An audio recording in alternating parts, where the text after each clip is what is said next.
Good morning to everyone. Good morning. Yes, as I told you, I would be having the folks from the Nature Conservancy come in here this morning, and we were going to be talking about, or are going to be talking about our Eastern Marine Park and some things that are going on with regards to the park and some of our various beaches and bays and hills and nice views and everything else.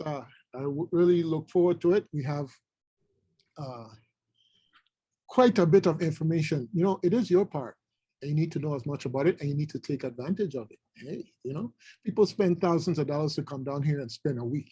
Think of it, $1,000 to spend a week just for what you have every day. Don't get laid back and take it for granted. So what I'm gonna do is I'm gonna just go ahead and bring my guests in and let them introduce themselves. And we're gonna go right deep into this. Well, okay, I said deep. I know somebody can say, well, I can't swim. Okay, all right. We're gonna make sure everybody have on a life vest and everything, okay? All right, lifeguards and everything close by. So don't worry about it. If we get in the deep, you will float. We're gonna make sure of that, okay? So folks, the floor belongs to you. At this time, let's move forward and let's talk about our Eastern Marine Park. Good morning. My name is Celeste Jarvis. I'm an ecologist. I grew up right here on St. Croix, which led me to become an ecologist. And I am honored to be the director for the Virgin Islands Nature Conservancy. Dr. Davis? Dr. Davis, would you like to introduce yourself? Oh, good morning, everyone. How are you doing? My name is Lassie Davis. I'm a professor here at UVI. I'm the bush doctor. I was getting ready to say I didn't know Olassie Davis, a good doctor, to be a shy person, but he just got caught off guard. Later on, we can go in details later on. All right. The reason that we are here is we want to encourage everybody to attend a town hall that we're having next week. We have developed a signage and barrier plan for the East Point area, and we need to get input. And the reason we're doing this is visitors to this area have increased tremendously, and not everybody respects or understands the value of this land. And this all started with an article that Dr. Davis wrote about how the illegal Jeep trails that have appeared all over the East End Territorial Park are damaging the sensitive plant ecosystem and causing runoff that flows into the ocean, and this damages the corals. So as managers of these lands and waters and people who care, like Dr. Davis, we were concerned, so we developed a plan to inform the public about the ecological, historical, and the cultural importance of this area that Dr. Davis will talk to shortly. But what we're going to do is explain to them through interpretive and other signs the value of this area. Some of the plants that grow there, it's the only place in the world that they grow.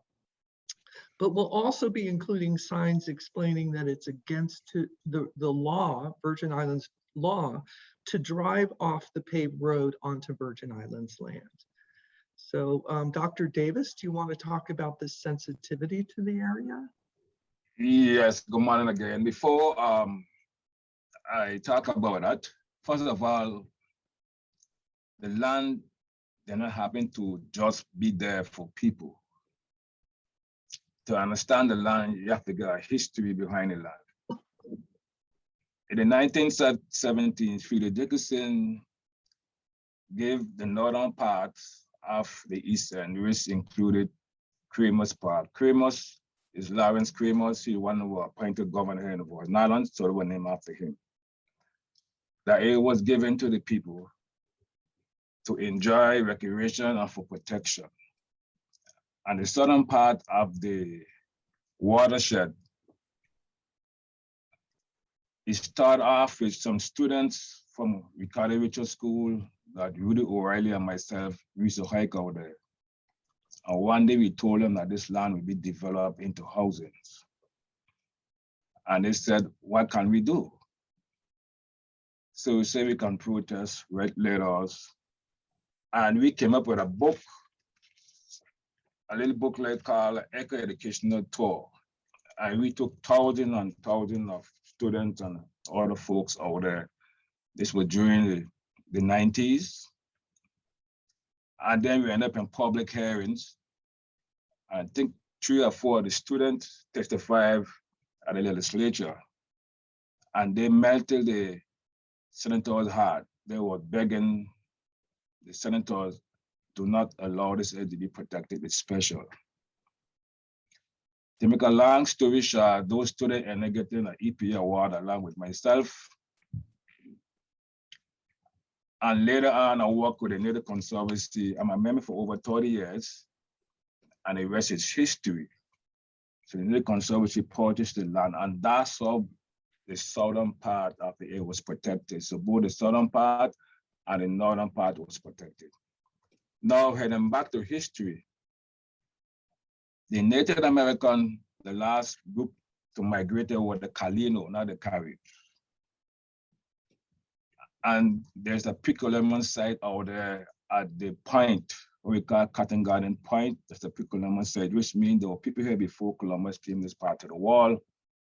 And these people live out there, and they especially live along the coastal area, and they collect conchs and many of the fishes that you eat today.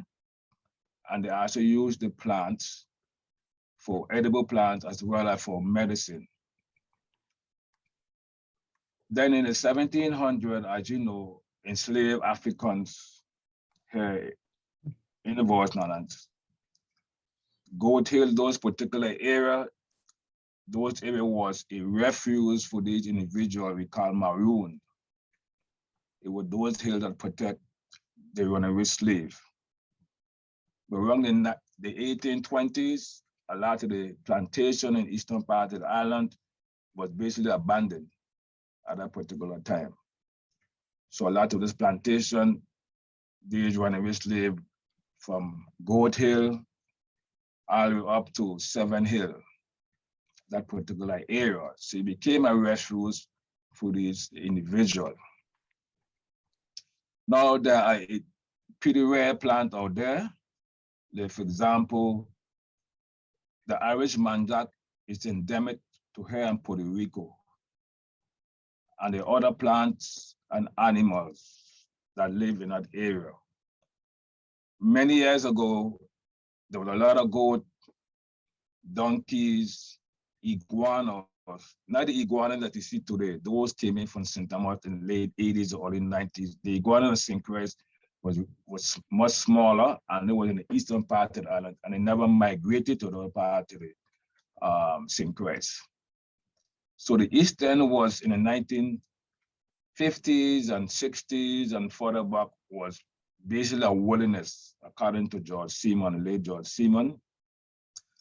And so back in 1950, 1952, a law was passed to protect the East End to be a deer sanctuary. So the area was protected going back in the 1950s before in-house was born. And so I bring you up to speed to the reason why that area is very special. It is the second largest area that being used by local people, and people come from all over the world. The first largest is the northwest of the area. The East End is a postcard for tourists. If you look at a lot of the tourist traveling magazine, they have the East End. So it's a special place for the people of the Virgin Islands, especially those on St. Croix. So there's trail in the area there where you can hike. In fact, we're going to Point Udall, the more eastern part in the United States. He was student Ludov. He was a farmer,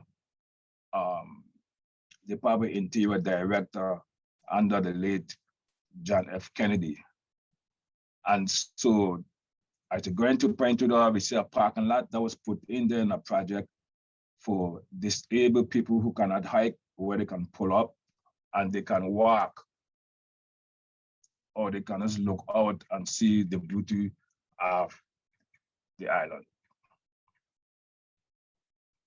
So Celeste can take it over. All right. Also, we have there a little slideshow going there because as you talked about the park, I just wanted to give for those people who are paying attention via the internet, a little bit to take in. I mean, some beautiful scenery and sights, and to know that this is all here. And so many people sometimes, take it for granted and they just don't venture off the path. They go to Kramer Park, they go to Point Udall, but there's something off the side there. And it's a beautiful place. I've been down there on a hike, and folks, you have to see it. This is the same St. Croix. You're gonna go down there if you haven't been there before and say, wait, no, would it's been all the time? Well, it was really but we have to know. And I'm so glad we're having this discussion today, because we also have to take care of it. As they mentioned earlier about folks driving off the beaten path, and I'm sure that Olasi will talk about some of well, I should say all of you will talk about some of the detrimental effects from that. Don't be selfish. Take care of it for everybody. Okay, but Celeste? Yes, so you're seeing Jackson Isaacs Bay right now, which is a very, very special place on St. Croix, and it deserves to be protected. I don't know if many of you know, but in the 70s and the 80s, that was slated for development. So those beautiful beaches would be covered with more than 300 homes if the Nature Conservancy didn't buy it. And so Olasi came to the Nature Conservancy. The Nature Conservancy's mission is to protect the lands and waters on which all life depends. And they've been in the Caribbean and in the Virgin Islands for more than 50 years. And one of the things we do is identify lands that are planned for development and buy them and protect them instead. And so that's how Jackson Isaacs Bay came about, along with the rest of the East End being protected. So no, it is important to protect the East End. A lot of people come and drive off the roads not understanding that on the East Point, that's a territorial park. It's illegal to drive off the land.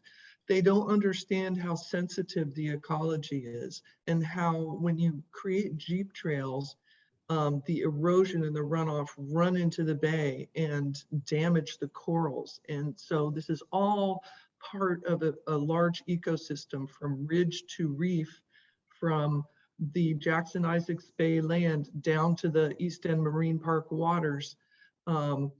We need to protect that. And so we're doing that with a plan to put signs up, letting people know that they have come to a park, letting people know that this was an area that was sacred to pre-Columbian people. This was an area where the Maroons chose to escape. And this is an area where some of the species of plants, it's the only place in the world that they grow.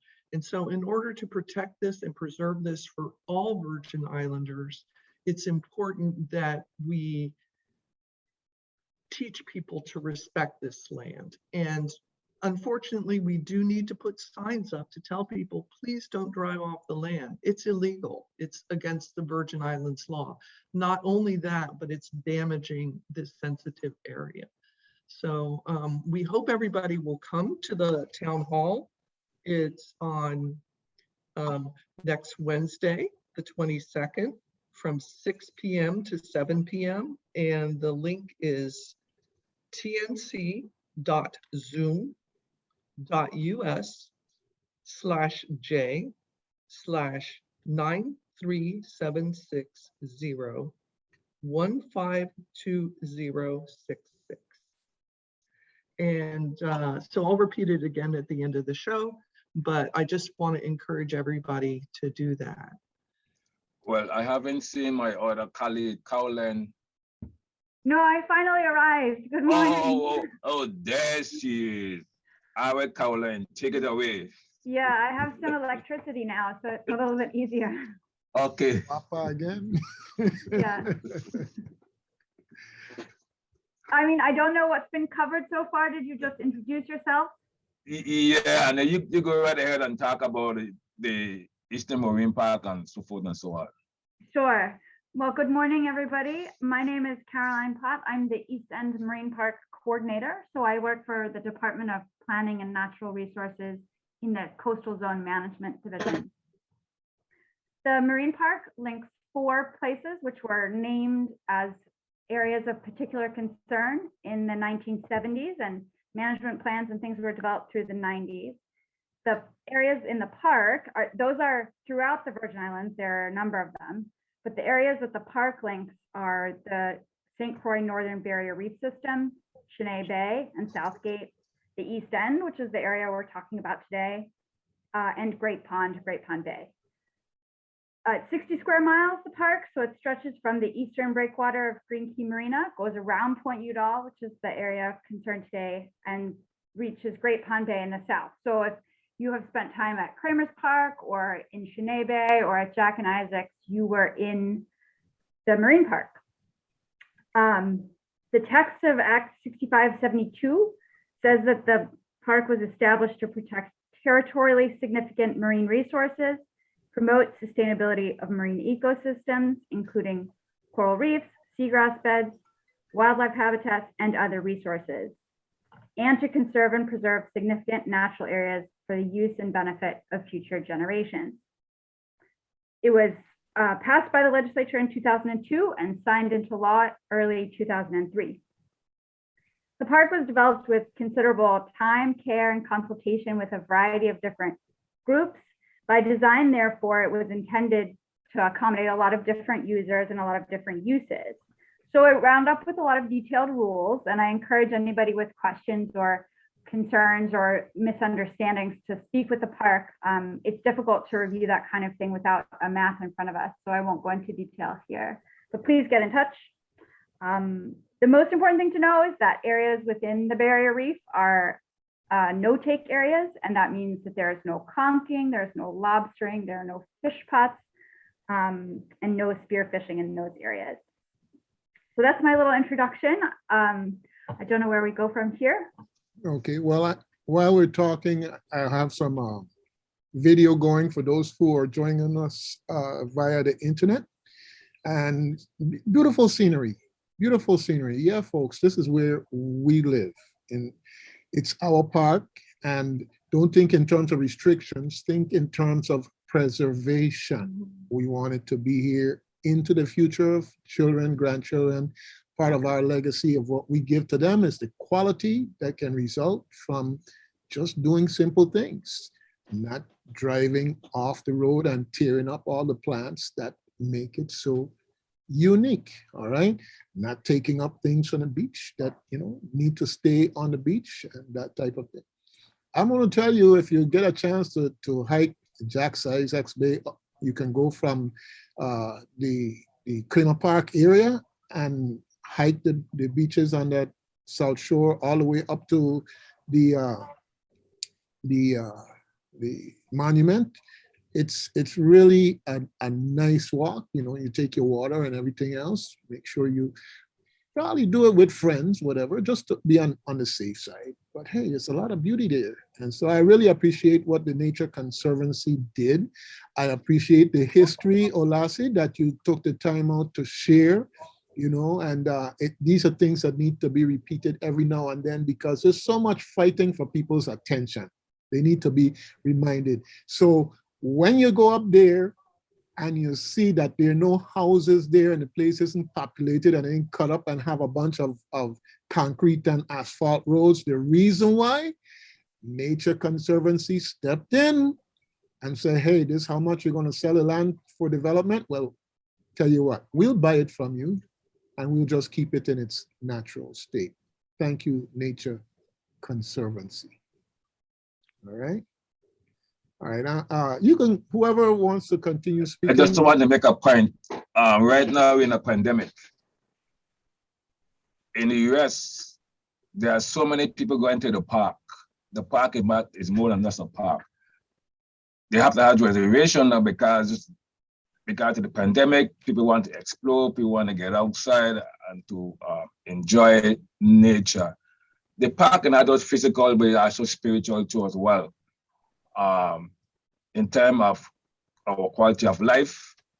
So out here in St. Christ and the East End, you could just take in nature.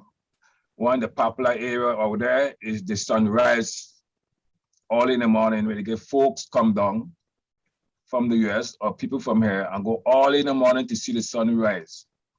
They even see the moon rise out there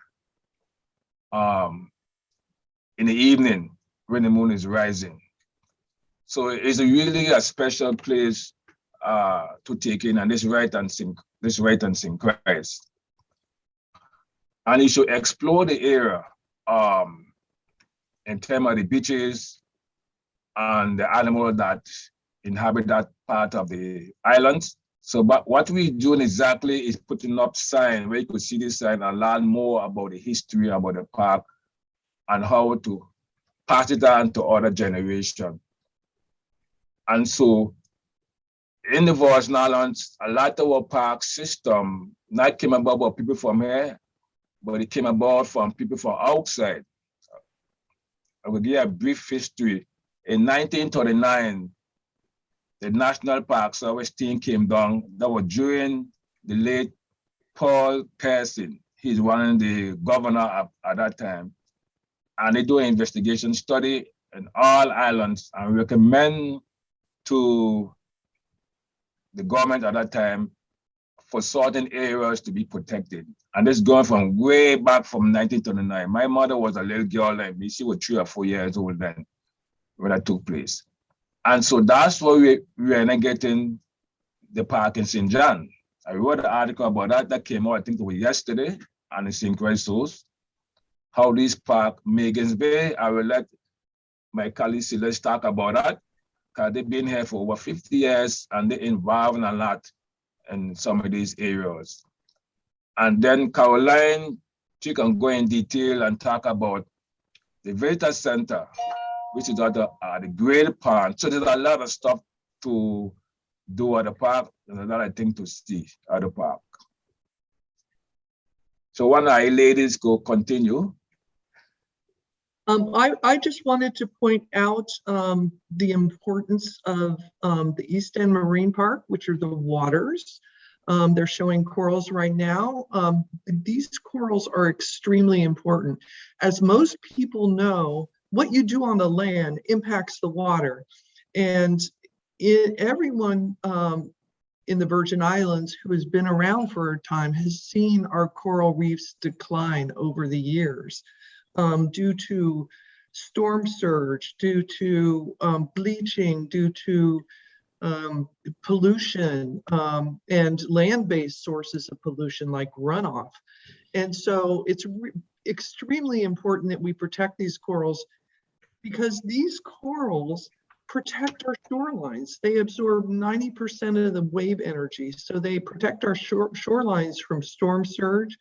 They create habitat for fish that feed our families, and they attract millions of tourists a year to not only the reefs themselves to do snorkeling and diving, but because these corals create these quiet, beautiful bays that people come to see every day.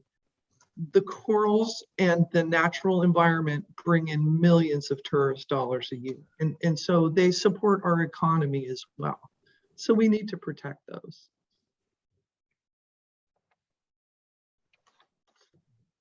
I'll just add that they also, corals and a lot of other marine invertebrates produce the white sand that we love to walk on and that people come for as well. If you look really closely at sand, you can identify some of the creatures that make it up. You might need a microscope or you might need a guide to help you, but I encourage you. I'm sure Alassi would be able and happy to give some kind of seminar on looking at sand. He had mentioned our visitor center, and that is a new addition. It opened earlier this year with a visit from the governor, and now it has regular opening hours, which are Thursday and Friday from 9:30 to 4. so it's opening soon. And that is an experience that allows people to, it's interactive, so a lot of different exhibits. And even if you don't want to get wet, you can learn about the marine habitats and the shoreline habitats of the Virgin Islands generally, but also about the park. So we encourage people to come and visit. It's also open on the first Saturday of every month. So look out for the hours in October. And we look forward to having, we've already had good traffic, and we welcome people to stop by and enjoy the experience there. I'd also like to bring up that the Nature Conservancy has just established a land-based coral nursery at Estate Little Princess. That's one of our preserves on St. Croix. And understanding the importance of corals, the Nature Conservancy has put coral innovation hubs all over the Caribbean and is working hard to restore the corals. So in our land-based nursery, we have underwater nurseries and we have land-based nurseries. And we're trying to grow thousands of baby corals that we can use to restore the reefs and bring them back to the beautiful state they were once in. I just got an interesting question. Someone is asking, can people volunteer to work with the Nature Conservancy or with our parks? Yes, yes, yes. And how would they do that? Point them in the right direction. Yes, they can call the Nature Conservancy or email us. You can email me at celeste.jarvis@tnc.org. I'd be happy to talk to you about volunteering. We can use all the volunteers we get. We also like hiring local Virgin Islanders. So we do have job openings, paid job openings that come up every once in a while. I really encourage people to stay tuned for them. We advertise them on the radio and in the paper. And we really encourage people to, especially young environmentalists, ecologists, scientists, biologists, marine biologists, local Virgin Islanders. We're looking to have people help us and to learn about how to do this in the future. These young people are going to be our next senators, and they're going to be our next governors, and we need to make sure they understand how to preserve and protect these important areas of the Virgin Islands and the corals in particular.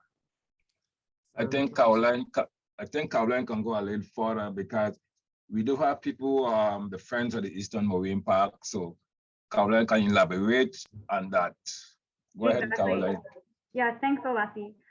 We have a volunteer group that's known as the Friends of the East End Marine Park, and that's a 501c3 established in 2016 in the Virgin Islands. They do a variety of things and are super help to us make everything go further and faster and easier.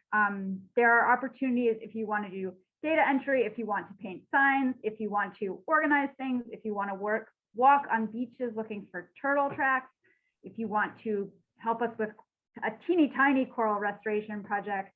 There are all kinds of opportunities. So I encourage you to, there's going to be a new website for the Friends coming up, but I encourage you to find them on Facebook. Events and activities are listed there.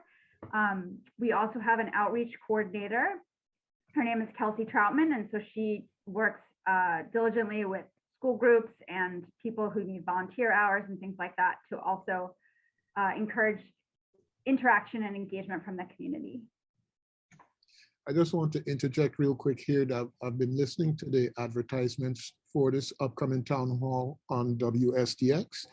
And, you know, I just want to say that anything you've got going on with the East End Marine Park, you know, you have my email. We do a community calendar and we will talk about it.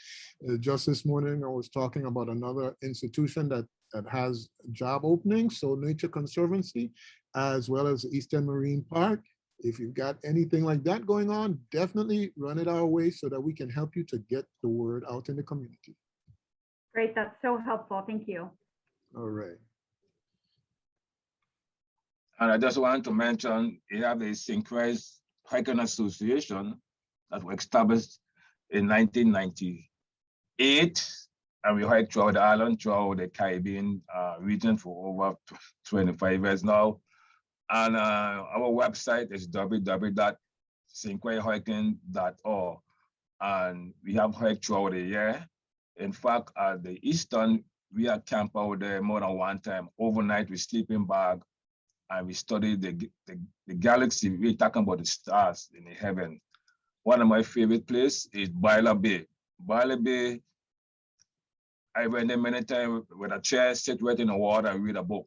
In front of me, there you have in front of me is Buck Island.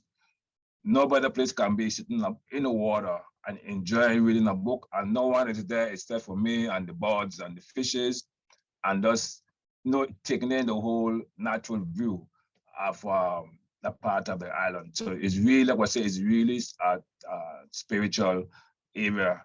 So we should enjoy it and you should take care of it.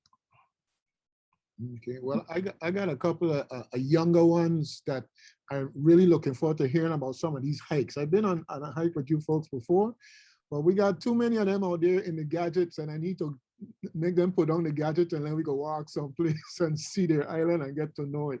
And it's so funny, I'm driving down the road and say, look, turn the thing off and look around you. You won't get lost in your own land. So definitely with the hiking association, what's the website again?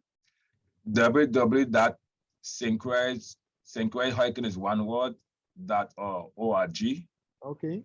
And we have a year schedule. We just finished hike Recovery Hill over 843 feet above sea level. That's half the bypass. We had about 130-something people last Sunday. We hike up this historical areas. We go up to the top. From there, you can see Sandy Point. You can see all over the island. You can see the south shore of the island, and then you hike down to Estate Welcome. The other hike coming up, which is being next month, we're going to the real Annalee. That's a difficult hike. We're going to Annalee Bay. And so that one will be next month, and that one is in the website already. Okay, fantastic. All right, I some people like to stay in the background, and they will let the Olasses and the Carolines and the Celeste go up front. But I just want to say a special thanks to Michelle, because she helped me to get my hands on these various pictures and video. And I really think it's beneficial that the people see the beauty in the processes of us doing it, since we have the internet to take advantage of it. So thank you, Michelle. But the purpose for this is so interesting. Only this in January, a friend of mine sent down 2 persons from North Carolina, and they want to go to see the sunrise. So I get up all in the morning before 4 and went down to the Fred Hotel, picked them up, and I start to drive from there, going in the east. As we drive along, I give a history of the island at the different estate. We're on the south shore and it's still dark. And when we head out to the east, it was in January, so it was still kind of cool in that area, and the individual had his cell phone. He put it up in the sky and could see, he got program, he could see all the different stars and planets. Later on, there were over 30 cars out there alone. This all in the morning. So many people came out just to see the sunrise. A lot of people came out to see the sunrise. So at the sunrise, people take pictures and what's not. So as we moved from there, I took them on a trail to Boiler Bay, and that's when I saw the tracks of vehicles. In fact, they saw me before me, going up in the hill, which is against the law. And that's when I began to write the article to educate the public, because the areas out there is extremely sensitive. So if you drive on a road there, you could take almost 100 years before it it began to grow back again. Soil, the kind of soil is extremely fragile in that particular area, and is the driest part of the island. So even though if you drive over a part, the part will not go over. It could take 50 years or 100 years. So that's how extremely it is. So impacting the terrestrial environment, and then impact the marine environment. And over the period of time, what happened, the water quality began to change. So you start swimming in clear crystal water, you swimming in brown water or with sediment, and then that impact the reef that our fishing industry depend on. Remember now, we like fish. And without protecting the land, you have no fish, because the land and the sea is a marriage. It's symbiotic. It go hand in hand. So why we do on land, it impact the ocean. And so that's how the whole thing started. And that's when Celeste and the Nature Conservancy and the Caroline, we get together and we start this project way back from January. That article alone, I get over 1 million hits. It was all over the world. And some folk who live here never been to the eastern of the island. This is the area too, sometime of the year, you see the sperm whale migrating, or you see the dolphin migrating, going up to the Anegada Passage. So during the March in St. Thomas, the whole whale watching, where this animal kind of migrate and going right up to that particular area. And so we try to encourage the community to respect it and, enjoy it. So now folk drive, I was told, incident, people drive go hotel and vehicle went over. So now that's really troublesome, because suppose somebody get killed. On the south side, the conservancy manage that. On the north side, the government manage that. They can sue the government or they can sue the conservancy. So that's where this whole thing started, because you just drive up on those vehicles and you get on top on the hill. And then next thing you know, one vehicle gone over the cliff and people are getting hurt. So that's why I say we have to do something and to educate the public. And one thing we came up with is to go to Gold Hill, that area there, to put a barrier there for to stop from going up. We can hike up, and also to give the key to the rescue squad in case anybody get hurt. And Celeste can talk a little bit about that. In the voice islands, when you have natural area, there's rules and regulation. I mean, you just can't do what you want to do. In your mother house, you can do the same thing to when I was growing up. In school, in our society, it gets rules and regulation. So when it comes to areas like that, there's rules and regulation. And so those rules and regulations now, we decided to put up these signs. So I used to go to Kramer's Park and see a big sign, and it's telling you you're in a park area. And as you walk or drive, you see sign throughout the area, and they're giving a history so you can stop and learn about the history, and then you really begin to explore the area. This part here is one of the bread and butter for Sinclair. Like I mentioned, this is a lot of traveling magazine. So it's a part of the tourist industry here. We get to a tourist dollar. And many people use it. Before that, it was not paved. That was interesting. I recall it was not paved. So when we come to Kramer's Park, people still riding in Kramer's Park. They never venture out. But if you ever study human psychology, as soon as the road was paved, now everybody going out. And I was concerned about people dropping, later out along the way and so forth. So that since it's being paved since 2000, a lot of folk now is venturing out and begin to explore. But before that, it was a dirt road from Kramer's Park, taking it straight out to Pine Duluth. I'll let my colleague continue. One of the worst things is these illegal Jeep trails. Some of them go down to the beach, and the worst thing you could do is drive on the beach. It's turtle nesting season right now. people who drive on the beach can destroy hundreds of turtles or many nests just by driving on it, and they don't know. And so we need to make sure to prevent people from driving on the beaches. In terms of Goat Hill, yes, people have driven up there and driven off the top. It's not a road for driving, it's a road for hiking. And so we are going to put a vehicle barrier across the Goat Hill Road so people don't drive up there.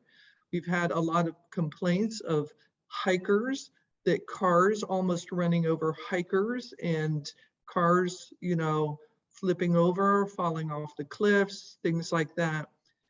We really need to do what we can to prevent that and to preserve the area as well, because there is a lot of runoff that comes from the Goat Hill Road as well. So we are going to put the barrier on the Nature Conservancy property. It's private property, we're allowed to do that.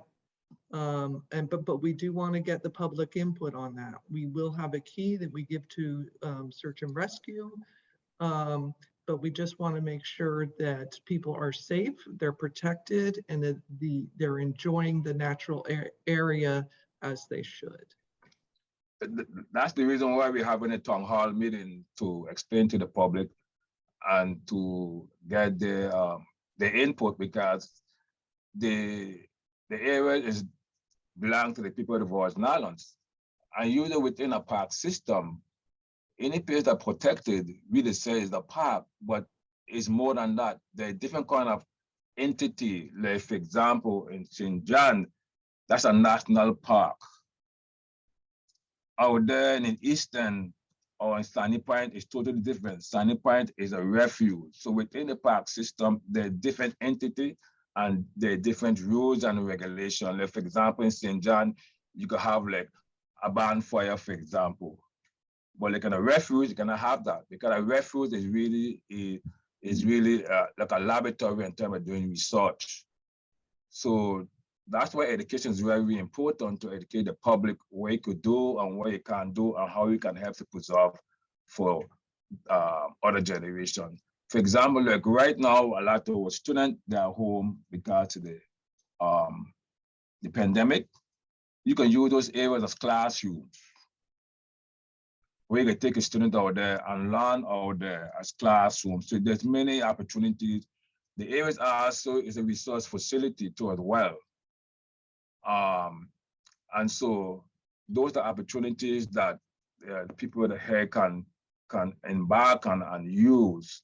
And for those who like art, for example, they can go there and draw pictures about a particular area. My first picture I saw in the Eastern when I was in Dallas back in the 1980s, it was at Dean Witter, a company. And this guy had a huge picture with the Eastern, and we took in 1933. And I'm like, wow. And we mentioned it come from St. Christ. His father was there in the 1930s and took this huge black and white picture. I couldn't have colors back in those days. So it's very important to preserve the area, but also to use it and to respect the wildlife. So let's mention about the Sitako. There's a law, federal law and local law. So if you caught with one of those animals, it's $100,000 fine. And you know the federal government, they don't make joke. They will lock you up. So it's $100,000 fine for the greens, the hawksbill, or the leatherback. So those are the three endangered species sea turkey that we have here in the islands.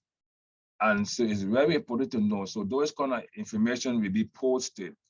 So when people see there, they know exactly that they are protected, and they can be fined if they're being caught with any part of the animal. Other thing that we need, you mentioned volunteer people. That DPNR is very short staff.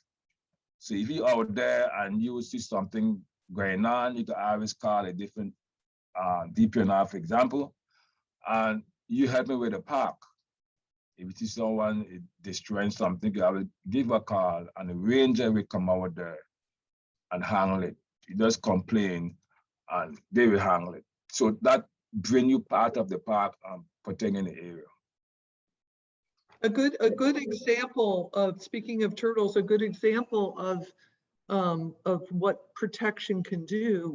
When Nature Conservancy bought Jackson Isaacs Bay more than 20 years ago, there were only 3 nests, active turtle nests during turtle season, only 3. And that was due to poaching, predation, the struggles that the turtles had every day. And now, after we've started a turtle program where we prevent predation, we prevent poaching, we assist those hatchlings out of the nest. We've been doing that for 20 years, and now we have more than 300 nests on Jackson Isaacs Bay. Green turtles, hawksbill turtles, and even 1 leatherback turtle. So this is an example of how protecting and preserving an area can really help nature get back on its feet again. Oh, wait. Go ahead, Caroline. No, I wanted to piggyback on some of the things that both my colleagues have said. The plants and animals that are here in the Virgin Islands predate us. They predate all of us. And it was their home first. We've also probably lost, well, we definitely lost some species. I think we don't know the extent of what we've lost, particularly in the terrestrial realm. 2 examples of marine species that we've lost are the manatee and the Caribbean monk seal, which used to live here. And those haven't been seen for, not in our lifetime, certainly. So we are fortunate that the foresight, the vision, and the generosity of other people involved with the Nature Conservancy, the Fairleigh Dickinsons, they've allowed us the access and the experiences that we currently have. If you walk up to the top of Goat Hill, those are the people that you need to thank for that view, because as Doug said, that would have been homes. That would have been, somebody would have had a private house at the top of Goat Hill, but instead they don't. Everybody has access to it. And that really we need to be very thankful for. As Olassie said, these places are fragile and very difficult to get back to their original state once they've been impacted. Restoration is hard and long and slow, and preserving them from the beginning and looking after them properly is by far the better way to manage these areas. And I think the series of interventions that we're proposing, including a vehicle barrier to allow pedestrian access only, as well as signage, will enhance the experience for everybody. It is so much more pleasant to walk up to Goat Hill and have no vehicle following you up, or have no rocks flying towards you as you're walking, but someone else is driving. That road is not maintained, and it's not really an appropriate road, as Celeste has said. So I also wanted to add that the DPNR does have a tip line. So there's an app, tip 411 for the Virgin Islands, but also through the DPNR website. So if you see anything, whether it's related to the East End, whether it's related to St. John, anything that you think is out of the ordinary or damaging, please put it in there. It's anonymous. You can access it through the DPNR website. It's on it's called a hotline. It's on the side of the menu. Please report it and we'll look into it and we'll do what we can. Well, what's the Eastern, what is interesting, it depends on the season. When you go with our highest rainfall in the Virgin Islands in the month is October. Right now we're in the peak of the hurricane season, so most of the rain starts to fall from August down to November. We get about 80% of the rain that time of the year because of the hurricane.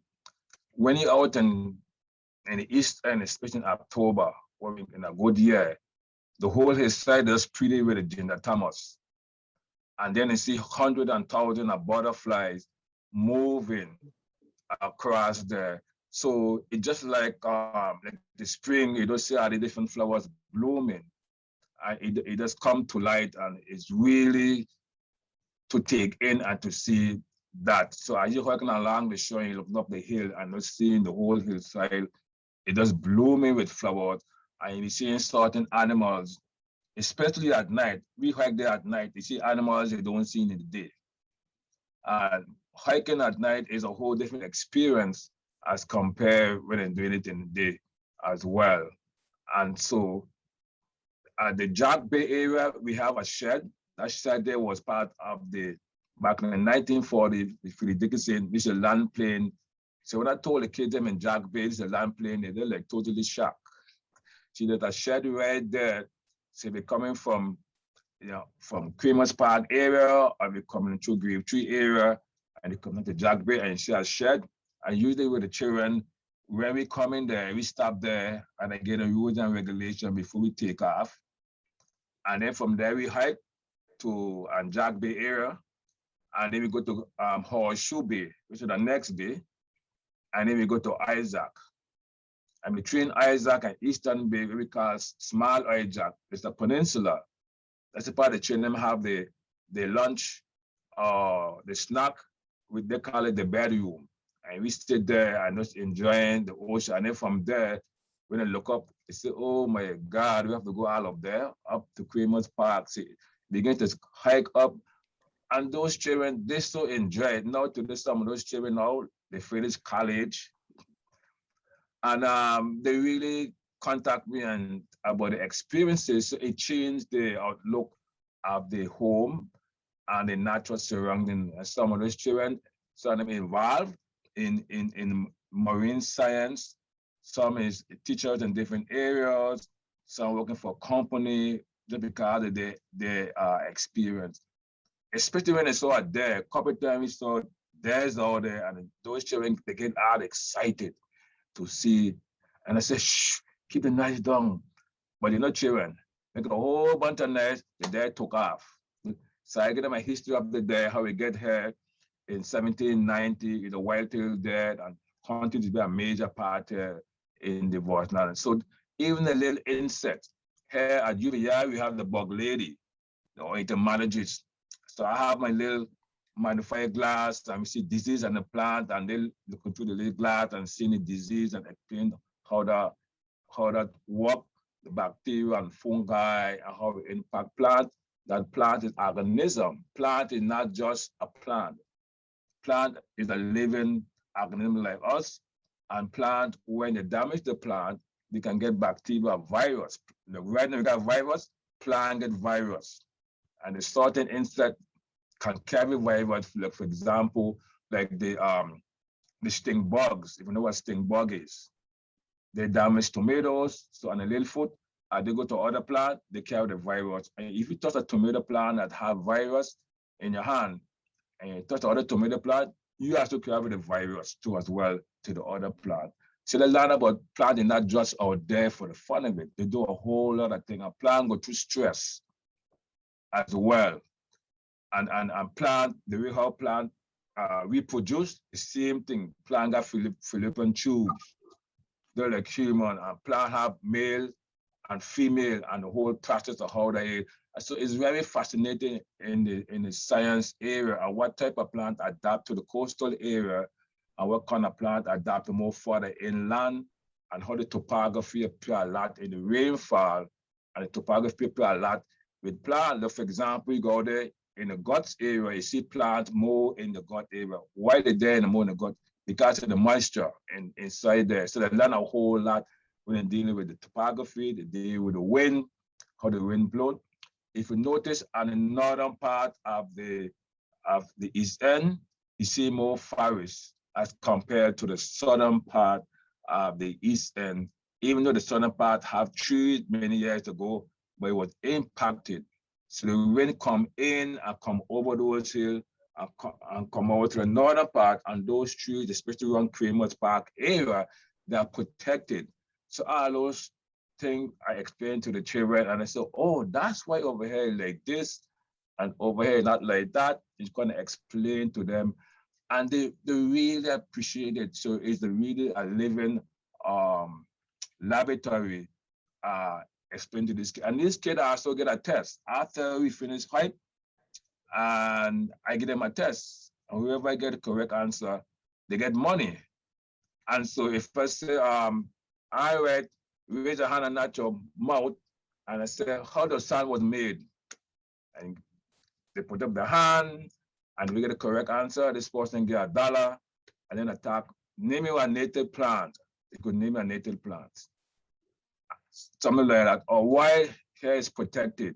So a lot of, so that's where you get children interested. Because when I mention you're getting a test, they say, oh my God, you're getting a test. But when I say, whoever the correct answer get $1, like, oh, everybody now is ready now because they want the money. So you have to give them an incentive.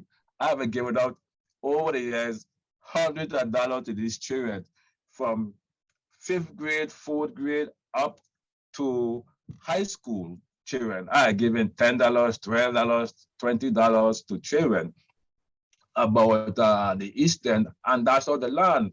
I say, they say, okay, the rail go back and forth, and the coral, began to grind on what one of the fishes that help make beaches.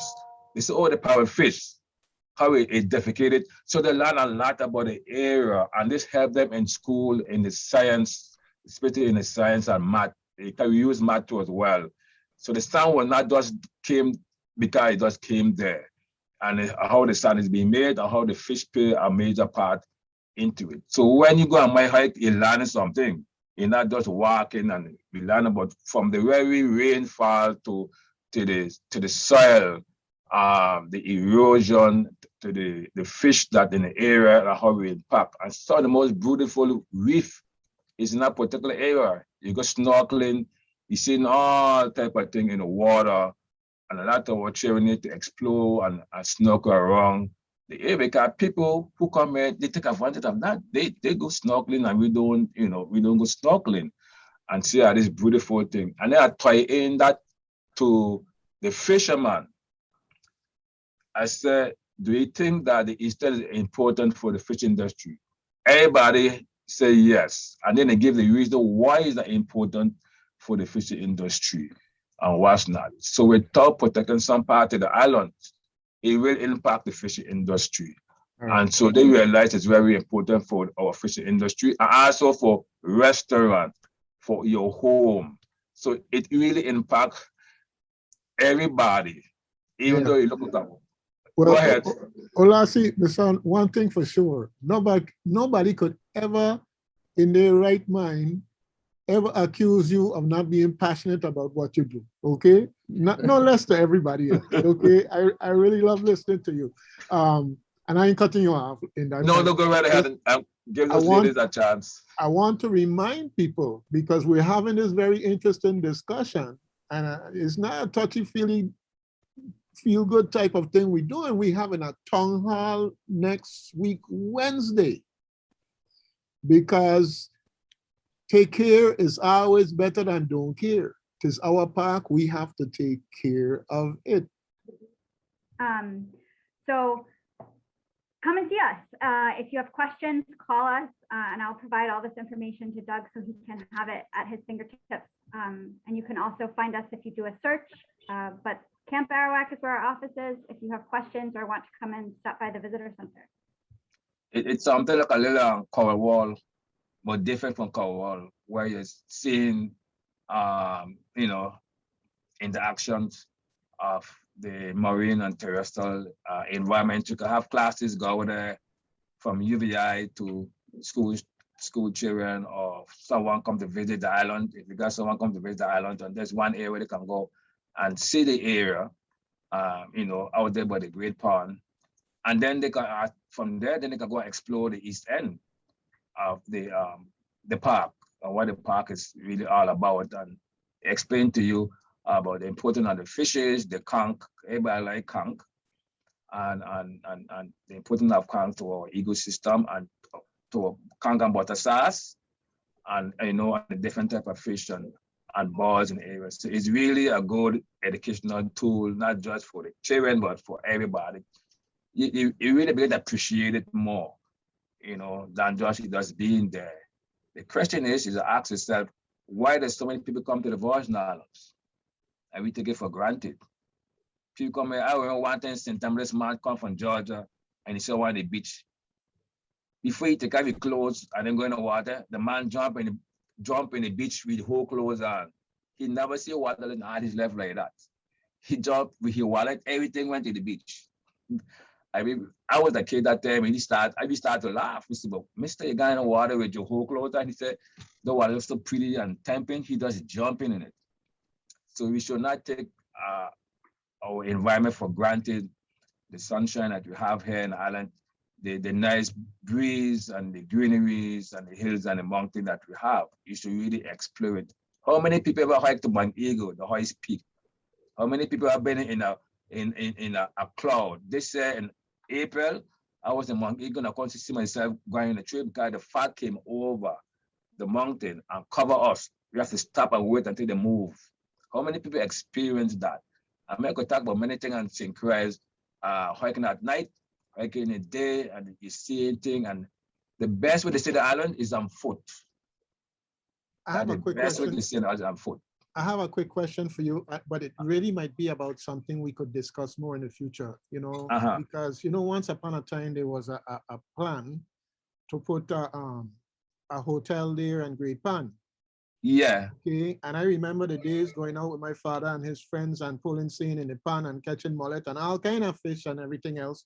The pond it just needs to be maintained.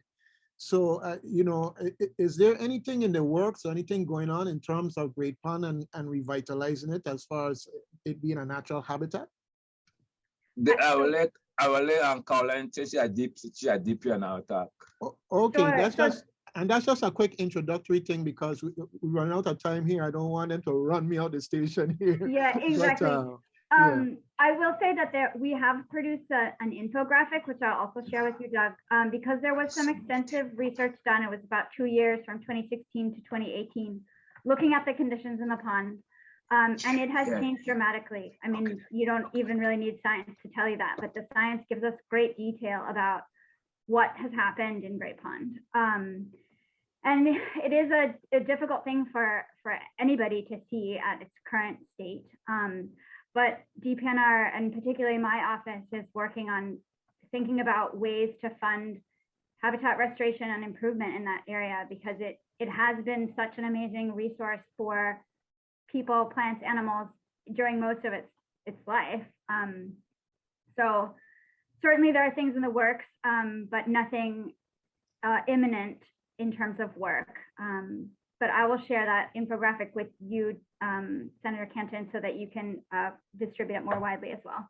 All right. Well, I look forward to getting that and keeping the conversation going, because sometimes around here, I don't know if it's something in the food or in the air, but you hear about what people don't want, and we need to focus about what it is that we do want. And I really would like to see Great Pond revitalized and brought back to what it was before, and just getting the conversation started might be a big part of that. Anyhow, just in wrapping up here, I just want to remind everybody, next Wednesday, 6 p.m., there is a Zoom town hall that's going to be held, okay, talking about the Eastern Marine Park, these new signs that are going up, why they're going up, and how we can put more into maintaining the park for years to come. It's something that, like everything else, take care is better than don't care. It is your park. Everybody else comes to see it. Have you been out there? Have you been out to the new visitor center, so forth and so on? I can confess, I have not been to the new visitor center, but I have a group of children lined up, and we're going to make that trip. So each one of us can do our part. In fact, the last time I was out there was quite a while back.